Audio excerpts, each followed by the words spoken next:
Are we good? I believe we are recording. All right. Good morning, everyone, and welcome to second episode of Keeping Up with the Pros.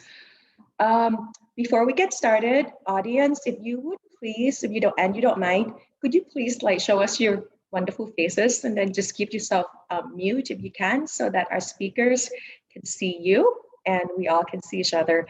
Hello, Scott. Welcome. Anyways, before we get started, I have a question for each of you, including the speakers. Go ahead and put your answer through the chat if you can.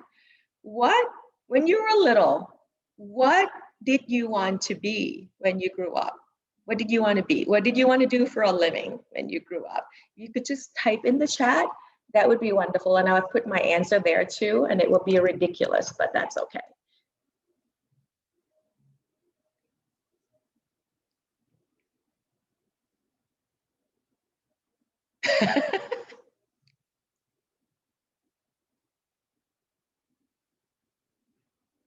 All right.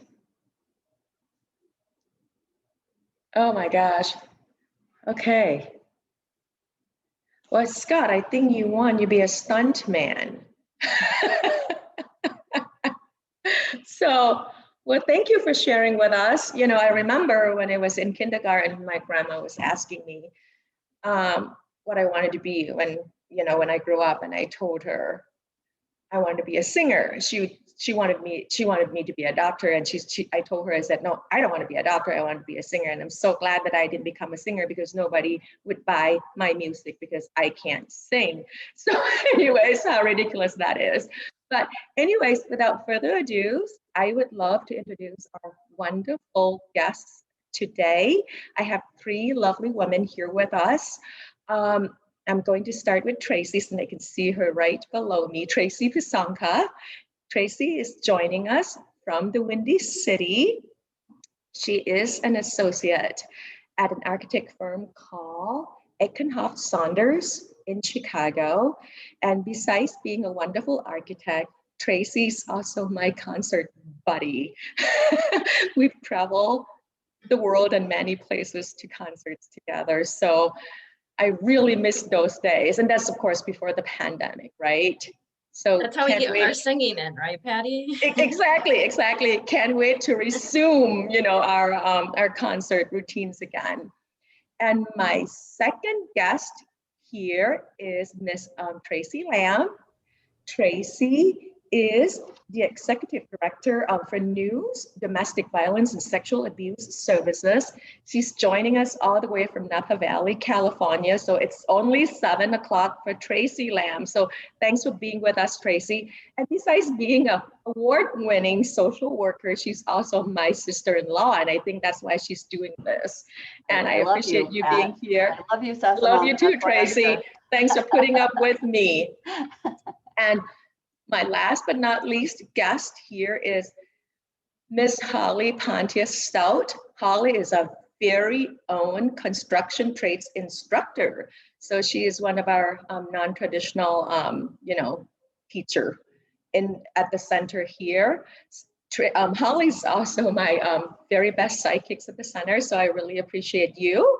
And with the small audience today, we will allow at the end of the session, you guys can have any questions to our speakers. If you have any burning questions that I didn't ask, please feel free to ask.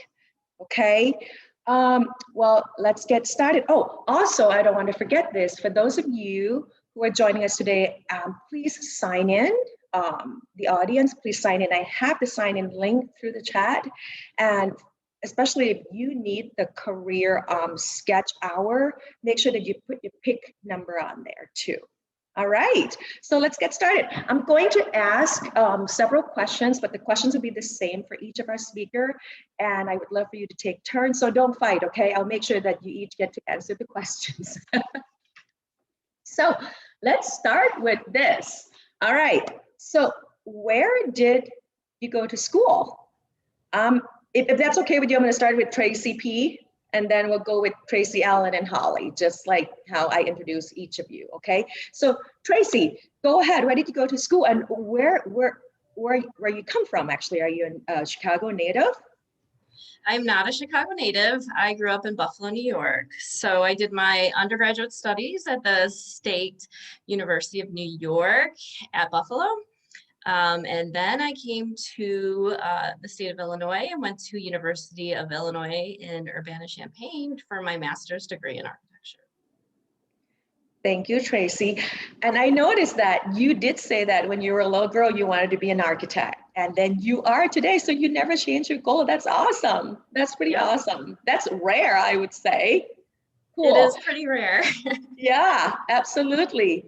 And Tracy Lamb, where did you go to school? And I know you're not a Napa native, so could you tell us more about you, please? Yeah, I grew up, I started out in Muskegon, and then I moved to Spring Lake, Michigan, and I went to school at Muskegon Community College for my first 2 years, and then I transferred to Western Michigan University, and I ended up just with bachelor's in social work. And then you moved to Napa, right? And we moved to Napa. I've lived here in Napa for 37 years or something like that now. I've lived here a long time. I mean, beautiful, beautiful area. So can't beat that. And Miss Holly, tell us where you went to school and where you came from. I grew up here in Muskegon, and I went to Central Michigan on a scholarship. I actually wanted to be an architect. That's what I originally thought I was going to study. And I was going to go to Notre Dame, but then I compared the cost of Notre Dame to free Central Michigan. And that kind of decided my path for me. So I graduated from Central Michigan with a Bachelor of Science in Industrial Technology and Construction Management. And then I also went back to Central and Ferris, and I've taken some other grad classes along the way. But yeah, I did my undergrad at Central Michigan. So go fire up chips. Thanks, Holly. Thank you. All right. My next question is this. You talk about, where you went to school, what you studied, and so on and so forth. What drew you to the field that you are in today? Tracy P. So I would say early on when I started school, back when I was like in kindergarten, I always loved to draw. So draw, sketch. My parents would tell a story. They could always tell when I brought artwork home what it was, where that was not the same with my siblings. So I just always had a talent for drawing and sketching. And then that just kind of manifested into architecture. I didn't even know what the word architect meant at the time, but I was developing like these spatial skills at such an early age. I remember asking, my parents, what do you call someone that designs a building? And, they're like architect. I'm like, okay, that's what I'm going to be. So, I just kind of had those skills from an early start, and just kept on working towards what would make a good architect. And, that's how it went, and I stuck with it, and I really enjoy it. So it happened really early for me, but I have a feeling a lot of architects might say that too. Wow, Tracy. So you've stuck with your want since you were little, and you just followed through with it. That's wonderful. I That's did. awesome. And I had family that was just like, are you sure? Like maybe you want to look into something else. But it always felt right for me. I really just had those spatial skills, and I love planning and design and materials, and it just kept on growing from there with all the different facets in architecture. Awesome. Thanks, Tracy. Now, Tracy Lamb, what drew you to the field? Did you ever want to be a social worker? Well, I I always joke that the reason why I ended up in social work is because I couldn't do math. But I just felt like when I took classes in high school or in sociology or social work or anything to do with solving people problems, it just felt natural to me. I've always been interested in systems and communities and how we can solve problems. And I ended up working, started out thinking I wanted to work with children, and then I ended up working with victims of crime and really trying to create equity and justice for crime victims. And it's been just so much a part of who I've been for over my 30-something year career. I feel so fortunate that I did end up in this field, and even today with what's happening in the world, it just feels like it's always changing and so relevant. And I feel lucky. I love my job. I ended up here. So That's got to be a very stressful job, right, Tracy? I can't imagine that. it's stressful and rewarding.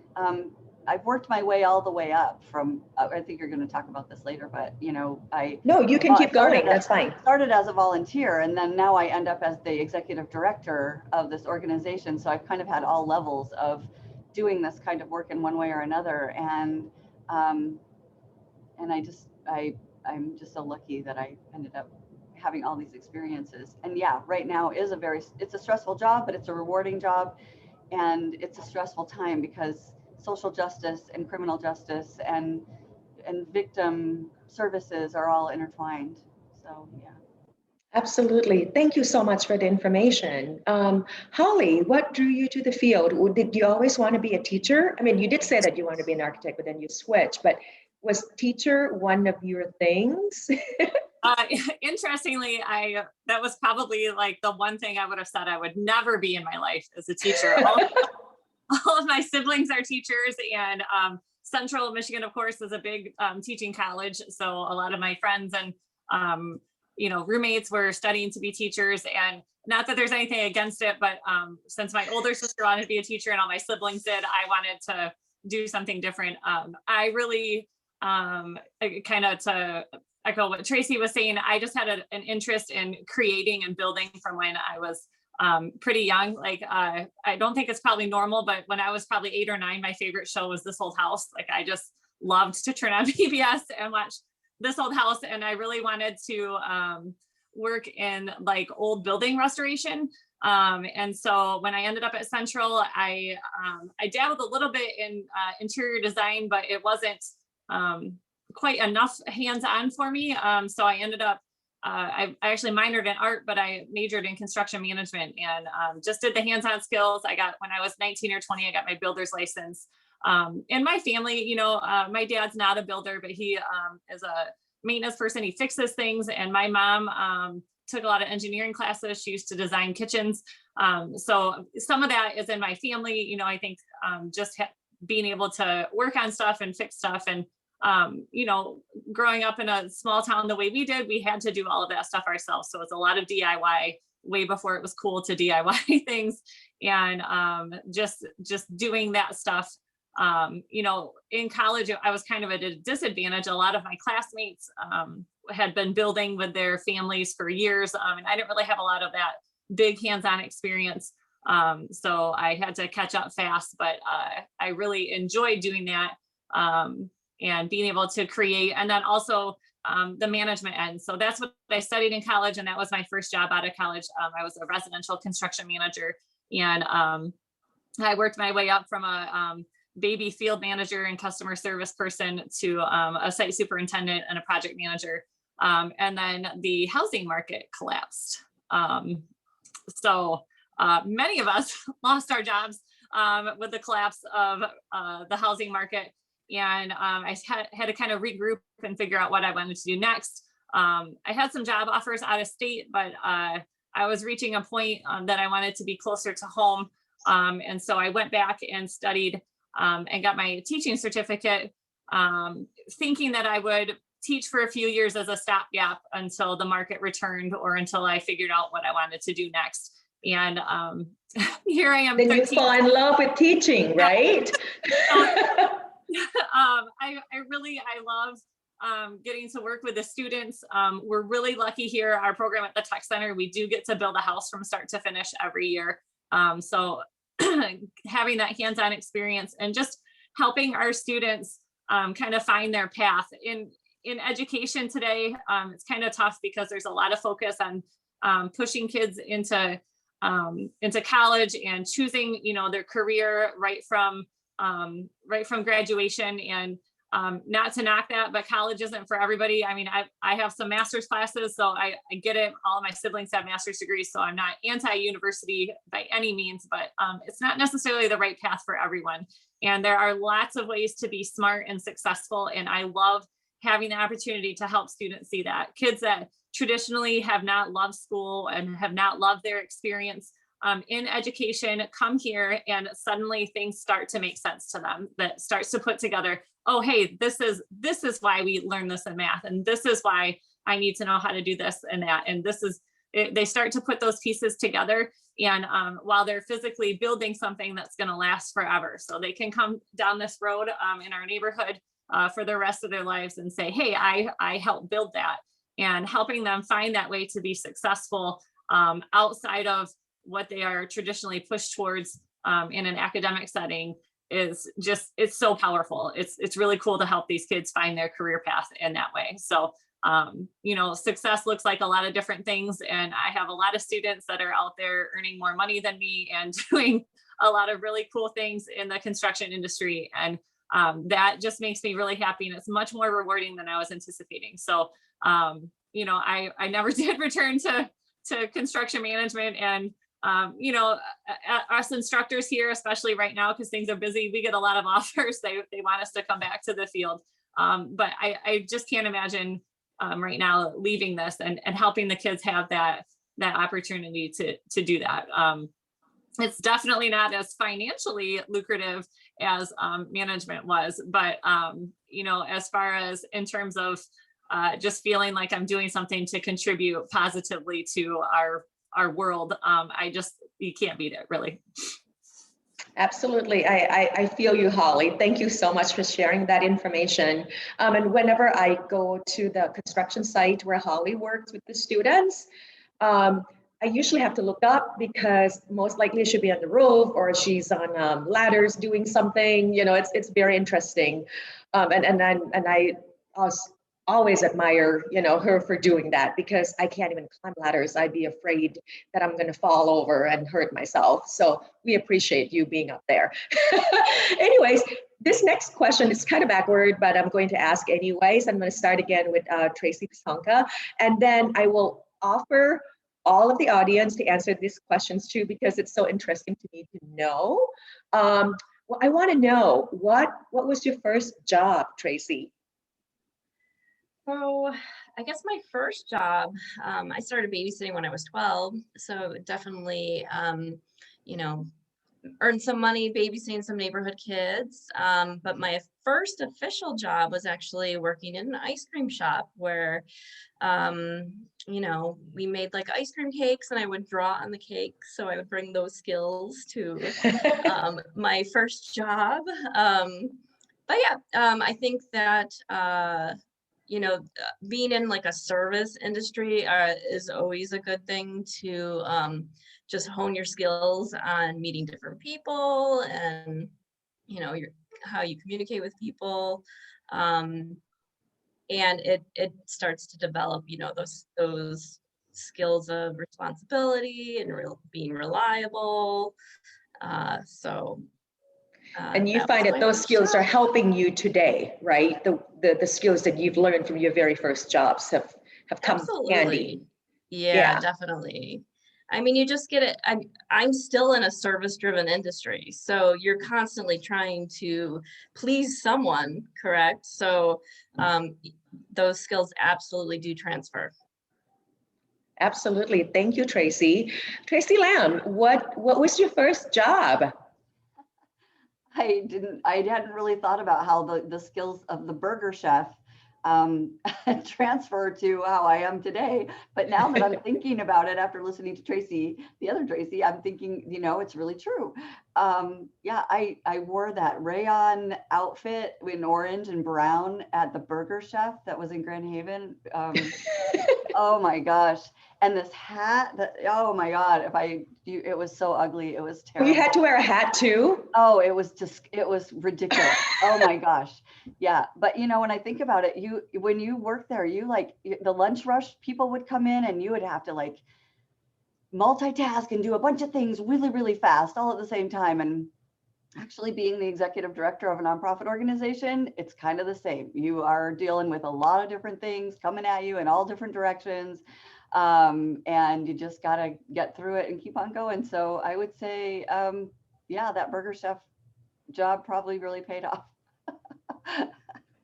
It probably teaches you patience too. Well, and it is true, you have hungry people, they're upset, they want to get in and out of there. You really do have to kind of deal with the public in crisis. Oh, absolutely. They need their hamburger. So absolutely. Yeah. It's true. It's true. If mine is not done right, I would not be happy, because when I'm hungry, I want it right.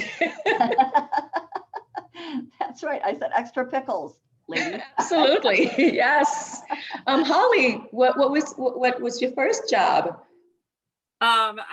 First of all, I think everybody should have to take a turn in the service industry. I think it's good for people and it makes you to be a better customer. I think everybody should take a turn being a waitress or a waiter or a bartender or some other service job so they can understand how that works. But, everyone babysits when they're younger. But my very first official job, I worked in a plastics factory that was owned by my uncle. And there was two cool things about that experience. Besides that, I was excited to make my own money and have to get up at, that was my first experience of like doing shift work. So showing up somewhere at 6:30 in the morning.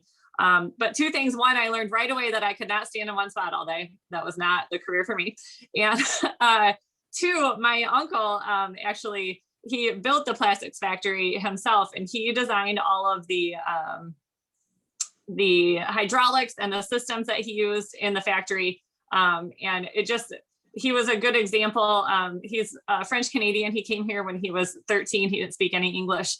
And he's just very much a creative and genius like personality. And he built that factory from scratch basically, and did all of that stuff, built all of the like just incredible systems for like how things go together and stuff. It was a cool experience to see that, and it helped me see something bigger, I guess. So, but definitely standing in one spot all day was not the gig for me. Nor I think a lot of 16-year-olds probably had that same experience. It's hard to stay in one spot, but it was a cool job. I enjoyed it and getting to see my uncle every day. But that was my very first job. Thank you, Holly. Anyone else want to share? We have plenty of time here. Bethany, would you like to share what your first job was? Sure. So probably like everybody else, babysitting was kind of the first dabble with making my own money.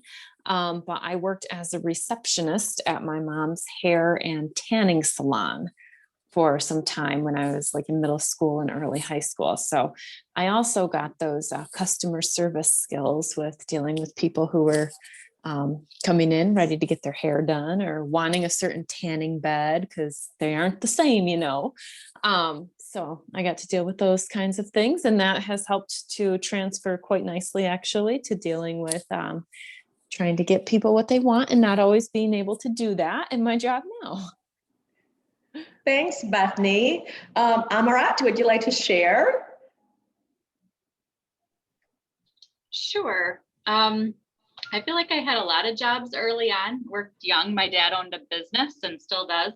So I worked at the Chicken Coop restaurant in the back room for quite a while. And then I moved out to the, customer service area as well, probably by middle school. I was really young waiting on customers.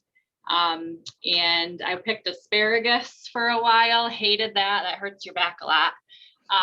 In middle school, I did some babysitting.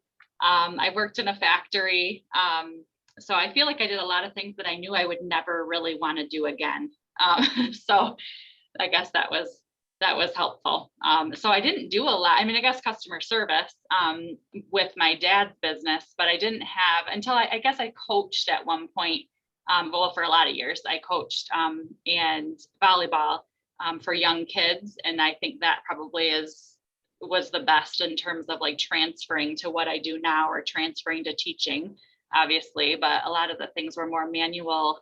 I feel like more manual, like task oriented jobs that I did early on. Oh, I also worked at Pizza Hut as a cook and then as a waitress. So yeah, those are some of my early jobs. Quite a few. Thank you. Stacy, would you like to share? Yeah, I actually did worked at Wendy's was my first job. I can relate to the hat and the outfit. I had a lot of different types of jobs. I think that ultimately led me to teaching, which led me to being a high school counselor. I went back to college. Gosh, I was probably in my mid-20s when I decided exactly what I needed to do, but it was because of all the experiences that I had that I said, I know I don't want to do this for the rest of my life, so let's try this path. And so it was kind of windy, but I couldn't imagine doing anything else. So it is, I can relate to what Holly was saying, it's my dad was a teacher, but I liked kids, but I didn't know that that's what I wanted to do. So I ended up teaching, students with special needs, which led me to being a counselor. So anyways. Awesome. It's all good. Thanks, Stacy. Thank you so much. Scott, Amy, or Tom, I know I don't see your faces. If you guys are there, would you be willing to share what your first jobs were? All right, if I don't hear from you, Amy. Hi Hi guys. there. I'm a little shy, so I'm not on video. That's okay. That's okay. I had a couple different jobs. I was also a babysitter. I worked at the snack bar at a roller skating rink, and I think it was Stacy who just said Wendy's. I also worked at Wendy's. Can you guys hear me? Yes, we can hear you. Okay. So I also worked at the YMCA as a day camp counselor, and that's when I realized I wanted to be a teacher. And well, I guess I knew I wanted to be a teacher when I was young too, but I really, really, really loved working at the Y. And so when I went to Central too, fire up chips, yay. But actually it was interesting for me to listen to Holly, because I also, I went to Central to go into teaching, but then while I was there, I thought, I really liked my architect class. And I'm really thinking about going into that instead. But at that point, I had already given in 3 years to teaching at Central. So then I said, well, I'm just going to stick with teaching. So I ended up teaching, and then I got my master's in counseling. And now I'm looking forward to becoming a counselor at some point. But lately I've been at home, a stay-at-home mom with my kids, and I really miss being around kids like all you guys. I miss teaching. I taught for 12 years. So I'm just looking forward to working with kids again. A lot of the jobs that I had were with people, especially kids. Well, thanks for being here, and then welcome. We're happy to have you here so that you get to have a little bit of the teaching experience somewhat. Yes, thank you. You're welcome. Tom, would you like to share? I know that you pop on now. And you're gone, and you're back. I love Zoom. You can just disappear, and then you can appear again. Sorry, I'm in my car and on my phone, and now I'm trying to figure out Zoom on my phone in my office. It's a new experience. So my first job was cleaning. So I cleaned a daycare center and an office building at nights. And then from there, I decided I didn't like that at all. And then I worked in a grocery store all through high school and college. So stocking shelves, doing carts, doing all that stuff. So my favorite part of that job was during the summer when I could go into work really early and work with the people who had made a career of it. and we did bread, and working with the receiving and all that stuff was fun, but I knew I didn't want to do it long term, and that I better figure out what I could do differently, so I wasn't there at age 60 with bad knees and still slinging bread. So that's where I started. All right.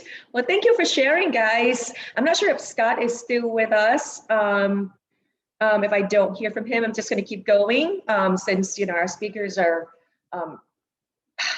sacrificing their time to be with us today, so I want to keep going. Anyways, Tracy Pasanka, what skills did you develop early in your career? And how long have you been an architect? I don't know if you mentioned that yet. I don't think I did. So I've been practicing for 20 years.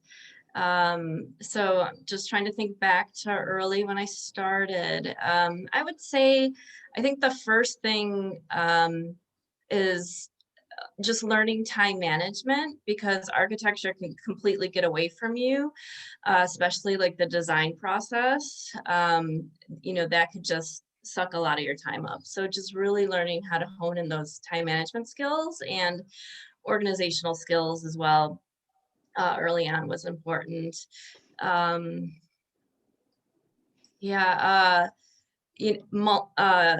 Learning to multitask, because you're not just on one job, you're on multiple jobs at a time. So it's really learning how to manage that time to get all those different tasks done, and learning to know your limits, saying, okay, I can't take this on. I have too many other things.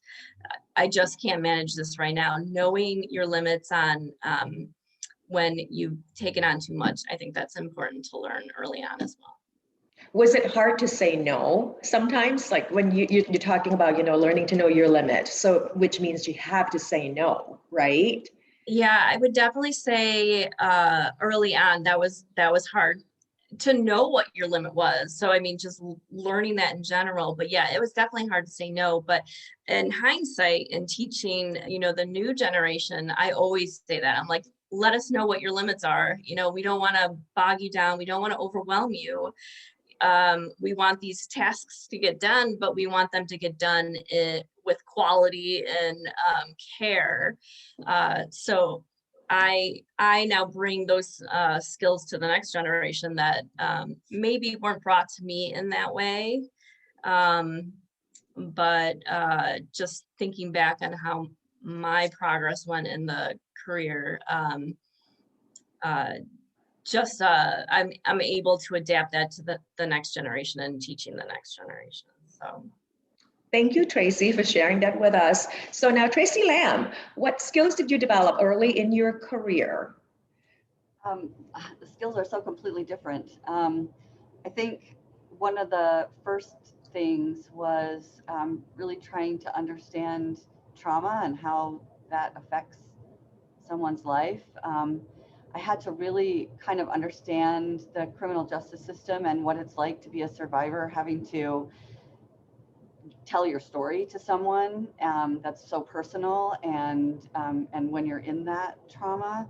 I think one of the biggest skills is truly listening and sitting with someone and feeling a little bit about what it's like to be in their shoes, and having respect for the fact that the person is the leader of their own life, and that when you come in and you speak to someone and you share something like that, that's so personal, that is so sometimes life-changing for someone, because I was dealing with domestic violence and sexual abuse and things that are, and a lot of times people have had lifetimes of trauma who are telling me their stories about how they grew up, and some things they've never shared with anyone before in their whole entire life.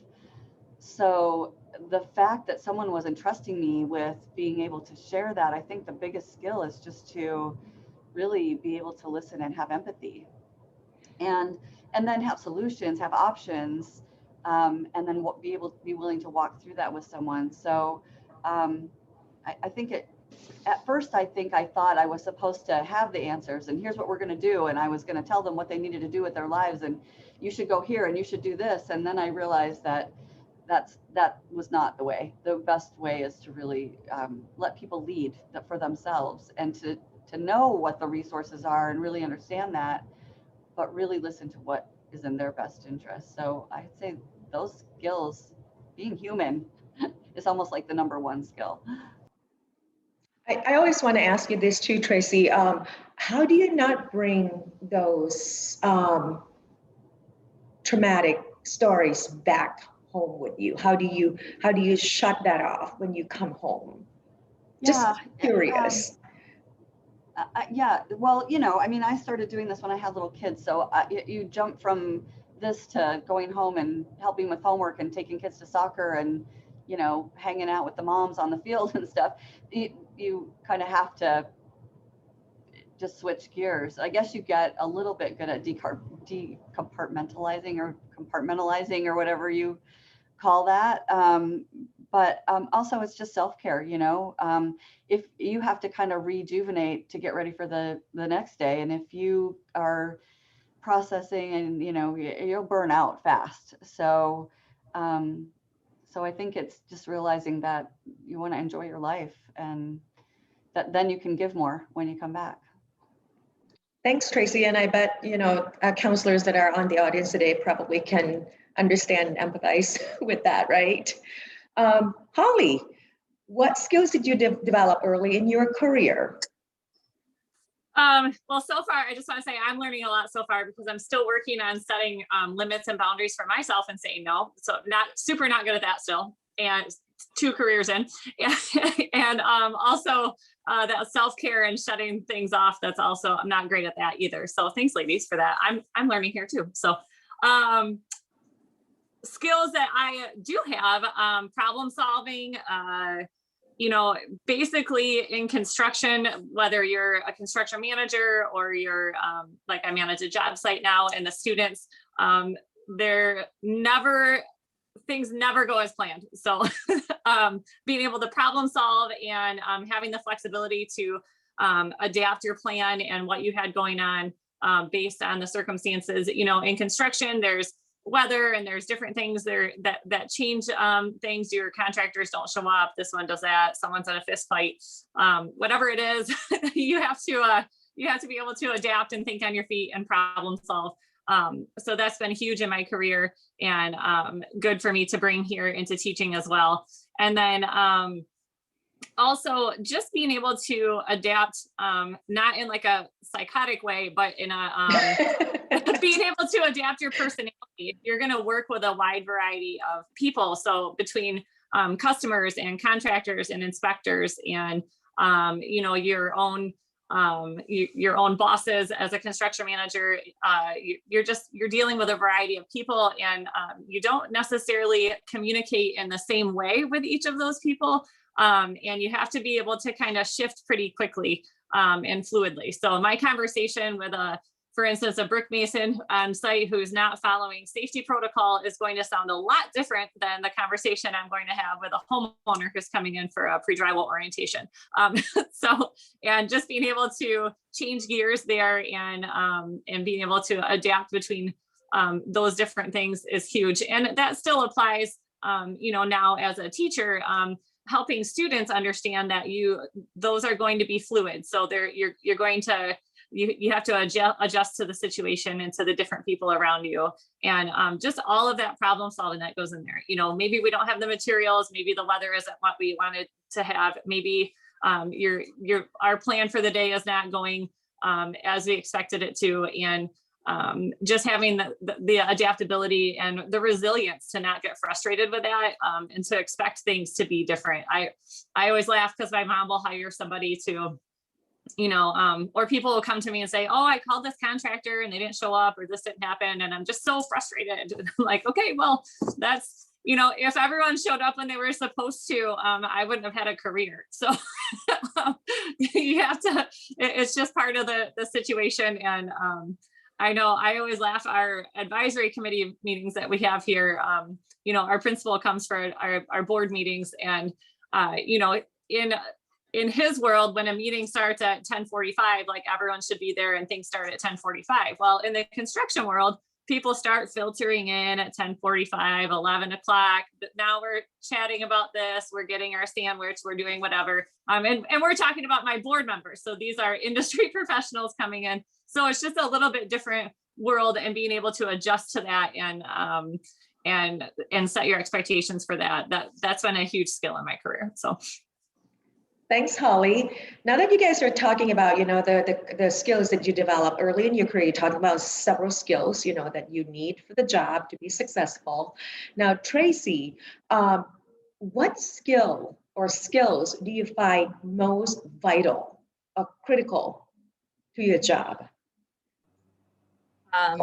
Most critical, I would say, Holly was definitely touching on it, but it is problem solving.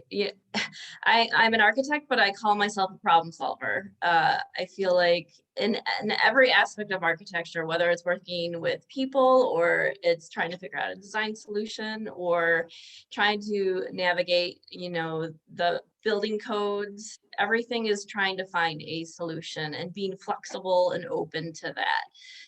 So I think problem solving is a big skill for me. Thanks, Tracy. That's a very, very important skill. And we always try to tell students, you have to be able to problem solve, because that's one of the most critical skills to have in you. Thank you. Tracy Lamb, what skills do you find most critical? Well, now, when I started my career, I was an advocate and I was working directly with clients, but now I'm almost like I run a business, because I have 32 employees, and I have to make sure that we have the money to run the organization. And so I think I think a lot of what Holly was saying too, it is problem solving and adaptability and being able to kind of be a chameleon. Sometimes I'm working with my board, sometimes I'm working with donors, sometimes I'm working with my staff or clients or the community, that I have to be different things in all these different places. And I think part of it for me too is being able to think about what's coming in the future. We're always adapting and changing, and man, this year has been like adaptation like no other, right? Trying to figure out how to run a nonprofit organization with people working remotely. For instance, we have to help people with protective orders. And normally you'd sit down with someone and you do all this paperwork and you turn it into the court and you go to court with someone. Well, all of a sudden now you have to do the paperwork over the phone, and then they have to scan it and send it and get it to the court, and everything's taking longer. So, but then to be able to say to the community, guess what? We figured it out, and we're still getting people shelter. We're still getting people restraining orders. We're still doing everything that we need to do to make sure that we're keeping people safe and doing our jobs.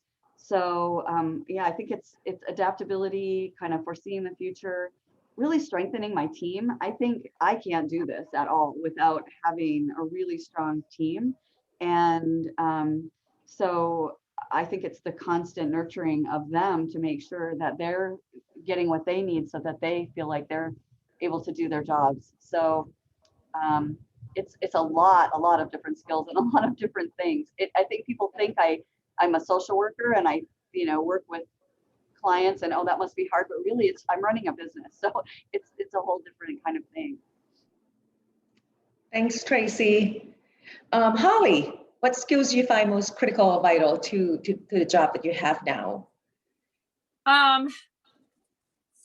As a teacher, and just in this industry, I would say that, and Tracy kind of mentioned that too. There's two things. You have to be pretty self-directed. You have to make decisions for yourself. You have to plan your own day. You have to manage your own time. You have to get yourself a routine set up.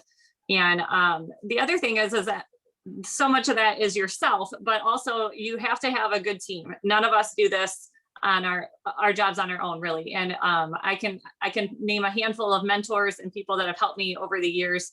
I have a great team that I teach with now. And you have to surround yourself with good people. And we've been talking about interviewing and career planning a lot with our students over the past month or so. And one of the things I've talked to them about, and we tell the kids this all the time, we're going to learn construction and we're going to teach you how to build, but really what we're doing here is we're learning how to be good grownups. And as you graduate and you start looking for your job and you start thinking about what you're doing, you need to look around you. And if you look around you and you think everyone around you is a doofus, there's a good chance that you are also a doofus. And so you have to think about who you surround yourself with, and you have to sort of choose the correct people to help you on your path, and that are going to be a good influence. And so, I mean, if you're really looking around you and you think, wow, these people are not high quality, that says something about you. So choosing who you surround yourself with. And as throughout my career and in my life, you try to choose the right people. So even our contractors that come here, the people that I work with, most of the people that I've worked with for many years. I choose my contractors. A lot of that is about relationships, and building that team and choosing the right people to surround yourself with. So, and that goes not just for any working environment, but just your personal life as well. You have to sort of choose appropriately. And I think, what do they say? You become most like the 5 people you spend the most time with. So I guess if you're looking at them and you're not so sure about them, that you might want to choose differently. And that's a really big concept for our high school kids to think about, because their friends are their friends, and maybe they've gone to school with them since they were 5 years old or whatever. And, now as grownups, you start looking around and thinking about those things, and just choosing the right people to hire, to work with, to work for. It makes a huge difference in the quality of your life and the quality of your work. So That's awesome. Thanks, Holly. The next question is, you probably hear this all the time. It's a famous question, but I find it critical that I ask each of you. How has COVID, affected your job, your daily routine, and how do you work it out? And I know Tracy Lamb did mention a little bit, but I would like you to dig a little bit deeper into that, if you could, please. Go ahead, Tracy. Yeah, so working for an architecture firm, we were always in the office, interacting with each other, collaborating with each other, teamwork, very critical. So once we all started having to work remotely from our homes, it was definitely a shift. We were not an office that was a hybrid at that time. So this was a really great experiment for us to figure out how working from home in our industry, if it was possible, and if we could still remain very productive. So I think what we learned from this past year was absolutely, we got the technology, we're doing our Zoom meetings, we're constantly chatting on Teams. So the communication is still there. We're able to share our screens and our ideas, and, even presenting to clients, same thing. We just do it virtually, and it actually has gone quite smoothly. And as we move out of the COVID era and back into the office, I actually don't see these things changing too much. I think we're still going to have our Zoom call meetings. I think it saves time, it saves money, it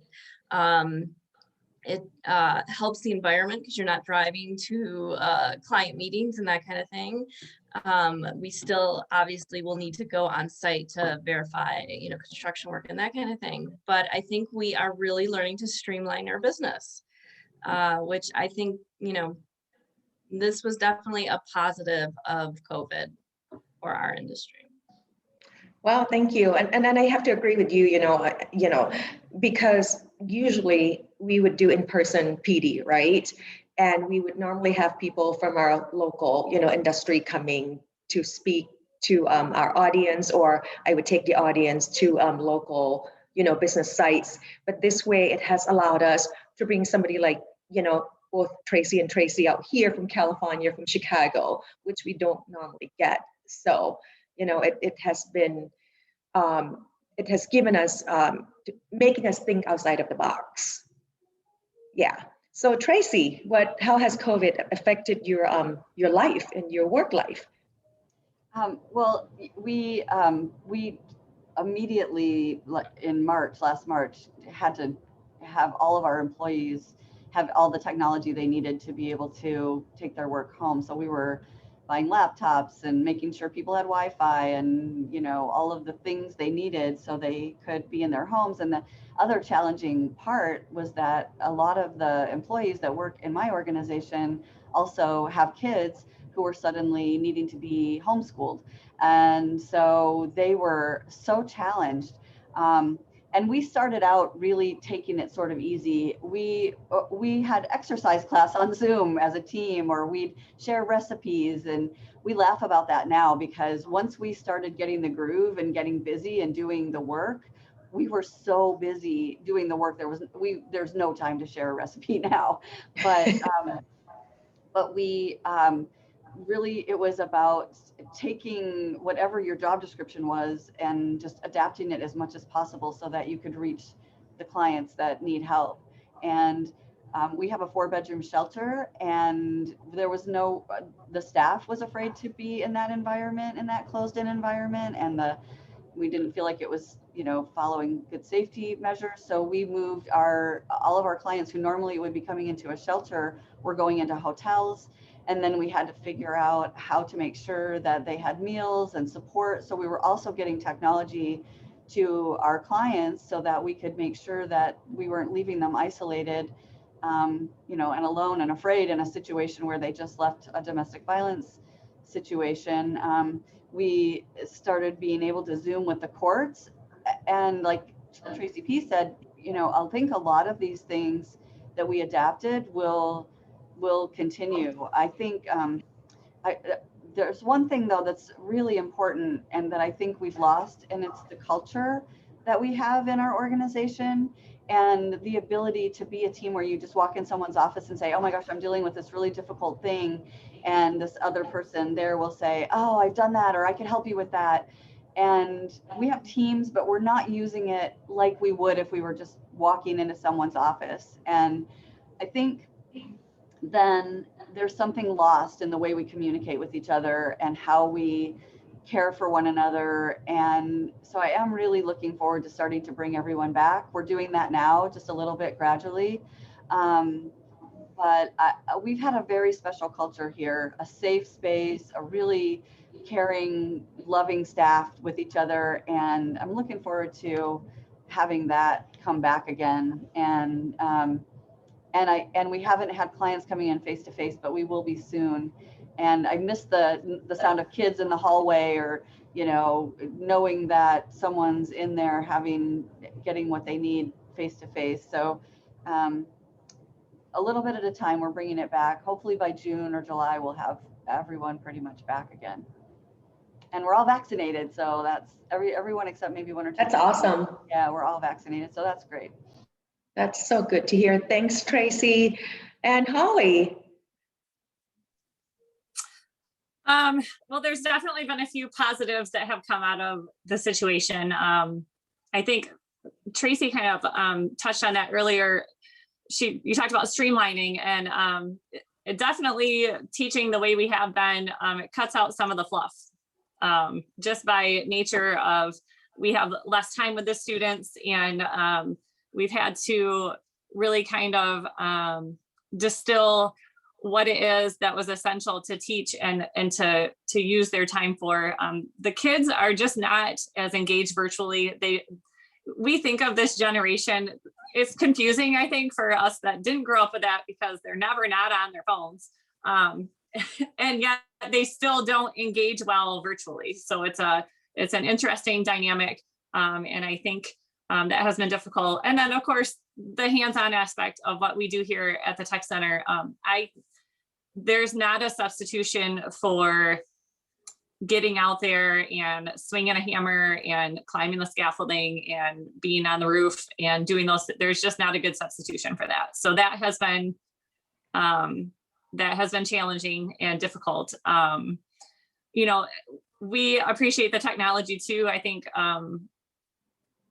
there's definitely some advantages to that. Some of the meetings and stuff are definitely a lot easier via Zoom, but it's really difficult to do hands-on trades via technology. It's just not really feasible. So we're doing what we can. But I guess I'm kind of with Tracy Lamb in that there's that sort of magic missing from it. You know, being able to be on the job site and create something and stand back at the end of, you know, a 2.5-hour class period and look around and think, oh, I did that. There's just something very powerful in that. And that's what's been missing this year. We haven't been able to do that to the same extent. On the flip side, because we're teaching smaller groups, there's been a few things that we have discovered are helpful. We've taken a lot of the time pressure off. As far construction is a very deadline oriented business, and we don't really have the deadlines like we normally would. We're still working on the same house we built last year. So removing that time constraint, it's a win and a loss because the kids, it's good for the kids to feel that pressure. It's a real part of our industry. But the flip side of that is we've allowed the kids to struggle a little bit more. We've allowed them to take their time, and of course we're instructing them clearly, but it's been helpful to kind of stand back and just let them do the work a little bit and let them fail, and then give them a chance to do their own problem solving and do that. That's one, with the smaller groups, we're able to do that a little bit more. You know, it's harder to do with 30 kids when you're on a deadline, to let them experience that failure. And it's something that the kids are, it's been awesome because they really are uncomfortable with failure. All of our academic career, we're kind of pushed to doing a good job and doing things right and doing it right the first time. And that's just not the reality of anything.